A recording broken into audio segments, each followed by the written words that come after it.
Ini kisah saja ya, tapi ini nyata. Suami saya mengatakan talak satu kepada saya pada saat emosi. Lelah setelah pulang kerja. Ya lelah sih lelah, tapi kan nggak harus bilang talak. Saya pikir dulu-dulu nggak ada orang lelah langsung bilang talak. Allah lelah nih. Mas ini, apa Pak? Talak. Enggak begitu berumah tangga. Ya, sebelumnya kita berantem. Nah ini dia. Ibu ini sebetulnya mau berumah tangga, apa mau main tinju? Kan rumah tangga mau buat sakinah, mawaddah rahmah, bukan untuk berselisih. Ya kita lihat dulu dah. Baik. Lalu jam kemudian saya memaksa suami untuk mengatakan talak 3. Di suami pulang lelah, sebelumnya berselisih, kemudian baik, setelah itu saya mengatakan talak mungkin karena kesal. Lalu 2 jam kemudian setelah berselisih, 2 jam kemudian saya memaksa suami, istrinya paksa suami untuk mengatakan talak 3. Baik. Dan suami saya mengatakan talak 3 dalam keadaan emosi dan tertekan. Setelah membaik, kami menyesal. Suami berkata tidak ada niat untuk mentalak 3. Itu terjadi atas dasar tekanan dan paksaan dari istri. Baik, pertanyaan, sudah berapakah talak yang jatuh kepada saya?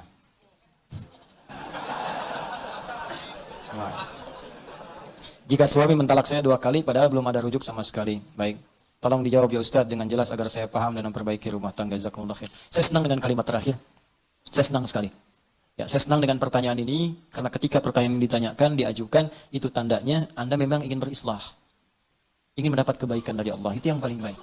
Ada Al-Quran di surah keempat, ya, surah An-Nisa ayat 35. Fa in khiftum shiqaqa bainahuma fab'athu hakaman min ahli wa hakaman min ahliha in yurida islaha yuwaffiqillahu bainahuma.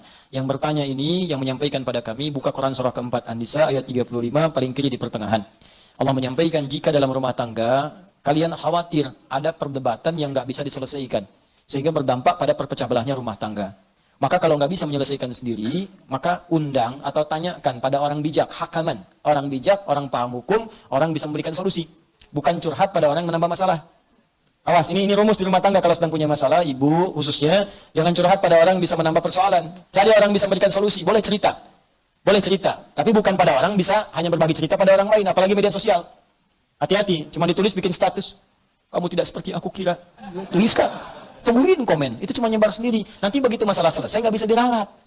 Nungguin komen, datang-datang ciling maghrib ada. Kunaon ece, kenapa gitu? Kan nggak lucu. Baik, teruskan ke sini, balik ke sini. Kemudian kalau sudah seperti itu, lihat kalimatnya in yurida islaha yuwaffiqillahu bainahuma. Jika keduanya ingin islah, memperbaiki, ingin lebih baik lagi, ingin lebih mulia lagi, ingin Allah ridha, maka Allah akan berikan petunjuk kepada keduanya untuk memperbaiki keadaan rumah tangganya. Maka syarat yang pertama sebelum saya jawab ini pada yang bertanya, niatkanlah untuk memperbaiki diri dulu. Jangan sekedar mendapatkan jawaban. Kalau sudah niatnya benar, ingin mendapatkan ridha Allah, ingin memperbaiki, insya Allah akan lebih mudah jalannya untuk diperbaiki dan untuk mendapatkan kenikmatan lebih baik dibanding dengan hari-hari sebelumnya yang telah dilalui. Maka baru kita bicara kepada hukum. Ini dulu perbaiki niat. Kalau niatnya benar kata Allah, saya akan beri jalan supaya rumah tangganya lebih indah, lebih nyaman, lebih samara dibandingkan persoalan-persoalan sebelumnya. Baik. Maka hukumnya yang pertama apa? Yang pertama, talak itu tidak bisa dijatuhkan seketika, punya nilai lebih daripada 1. Itu punya jeda, punya interval. Jadi misalnya kalau dijatuhkan, misal keluar dari kalimat seorang suami, saya talak kamu saat ini. Mau diucapkan saya talak 10 kali, saya talak 3 kali, saya talak sepanjang gunung, saya talak misalnya dari Sabang sampai Merauke, ya, saya talak seluas samudra, tetap jatuhnya 1. Jatuhnya 1. Kapan 1 itu kemudian prosesnya? Tanda tataquru, 3 kali masa suci. Ditalak dalam keadaan suci misalnya, ya, kemudian dia haid sekali, dan yang kedua lagi haid lagi, yang ketiga kemudian haid lagi, suci pada yang ketiga kali, baru itu batas terakhirnya. Nah, talak ketika diberikan ini yang pertama disebut talak raj'i. Raj'i itu dari kata ruju', berpeluang balik. Jadi sebetulnya talak itu bukan untuk memisahkan asalnya, tapi untuk merenungkan supaya memperbaiki hubungan keluarga. Ini banyak orang salah persepsi. Ya Allah itu saking sayang dengan rumah tangga, jangan pisah, jangan pisah, jangan pisah. Makanya ketika diberikan talak yang pertama, sulit nih, nggak bisa diselesaikan. Talak pertama ini disebut rujuk. Motivasi talaknya untuk berpikir supaya rujuk lagi, bukan supaya pisah. Apalagi saat talak yang pertama ini sengaja berbuat onar supaya pisah betulan. Tidak, renungkan dulu, ini sejalan nggak, benar nggak di rumah tangga nih? Ya, ada nggak rasa cinta nih dalam saat sekali masa suci, ada nggak perhatian? Nanya nggak, kan? Ada nggak peluang untuk diskusi? Terbuka nggak untuk bicara, untuk perbaiki diri? Itu disebut rujuk namanya. Kalau dalam masa itu tiba-tiba ada ungkapan, maaf, aku rasanya berbuat banyak kesalahan kemarin. Atau ada rasa rindu, tiba-tiba nggak keluar kata-kata itu, tiba-tiba malamnya berhubungan misalnya. Dengan berhubungan itu selesai, nggak ada akad, nggak ada macam-macam, talaknya nggak berlaku lagi, selesai di situ. Ya, talak pertamanya selesai dan rujuk dia di situ. Ya, cukup dengan mengucapkan misalnya, kita rujuk lagi, atau tanpa kalimat itu cuma berhubungan malam harinya. Begitu berhubungan, selesai. Ini memang agak unik, katanya kesal, tapi berhubungan, gitu kan? Itu tandanya masih sayang. Ya, tanda sayang, ada tanda cinta, sudah. Begitu berhubungan, selesai, talaknya selesai, tuntas. Rujuk lagi. Rujuk, nggak berlaku talak. Paham ya? Nah, nggak berlaku hukum di sini. Jadi, masanya 3 kali masa suci. Kalau 3 kali ini, nggak ada sama sekali, memang dia abai. Ternyata bermaksiat di belakang istrinya misalnya. Atau istri bermaksiat di belakang suaminya. Ya, memang seperti itu, nggak bisa disatukan. Nggak ada sayang, nggak ada tanda, cuek, macam-macam dan sebagainya. Bahkan melarang untuk ta'lim, melarang untuk sholat, melarang macam-macam. Misal, gitu kan? Dalam masa suci ini, 3 kali nggak ada apa-apa, maka perempuan bebas. Bebas di sini.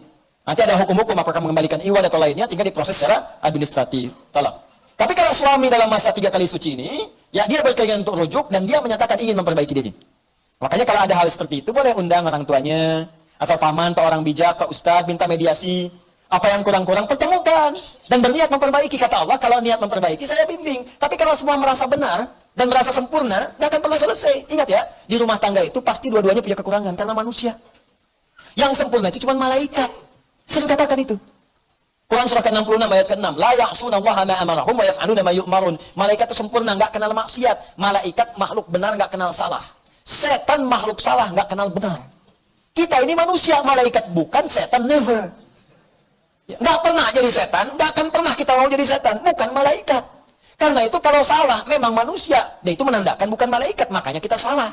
Untuk membedakan kita dengan setan, kita tobat, setan enggak tobat. Itu aja tandanya. Jadi kalau di rumah tangga ada suami salah, wajar karena suami bukan malaikat. Tapi untuk membedakan suami dengan setan, suami tobat, memperbaiki diri.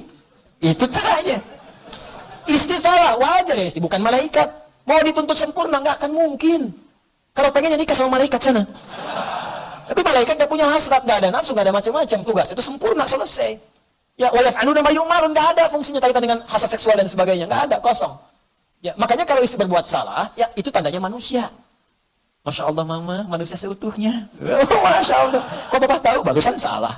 Ya. Tapi untuk membedakan perempuan dengan setan, ketika salah, maka dia bertobat. Setan tidak. Gampang sebetulnya. Nah ini suami dengan istri kalau ada salah, merenung. Oh mungkin dari kesalahan ini, Allah ingin menyempurnakan sifat-sifat kemuliaan kita untuk belajar lebih baik lagi. Kadang-kadang kan kenikmatan itu lahir setelah ada kesulitan-kesulitan. Coba antum kan, lari-lari capek kan. Wah, aduh kasih teh tubruk aja. Teh tubruk tuh, teh tubrukin, air tubrukin sama teh kan. Jadi itu, kasih gula dikit yang biasanya nggak minum, jadi enak tuh minum. Enak. Biasanya pengen ini, pengen itu, kasih air putih aja enak, luar biasa. Ya enak gitu, kenapa? Karena ada keletihan, setelah itu mendapatkan kenikmatan. Makanya yusrun lahir setelah ada usrun. Inna ma'al usri yusra.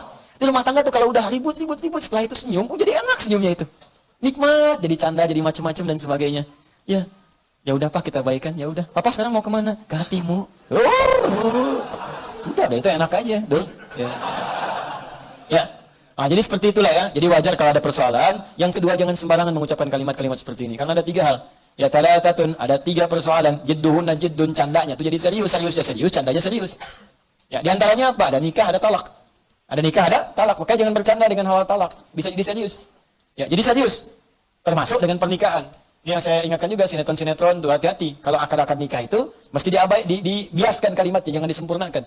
Itu kalau kemudian dia ucapkan dengan sempurna, saya nikahkan kau dengan si fulan dengan anak saya segini dan saya terima nikahnya. Benar kemudian walinya benar, tarkonya ada semua, jadi itu.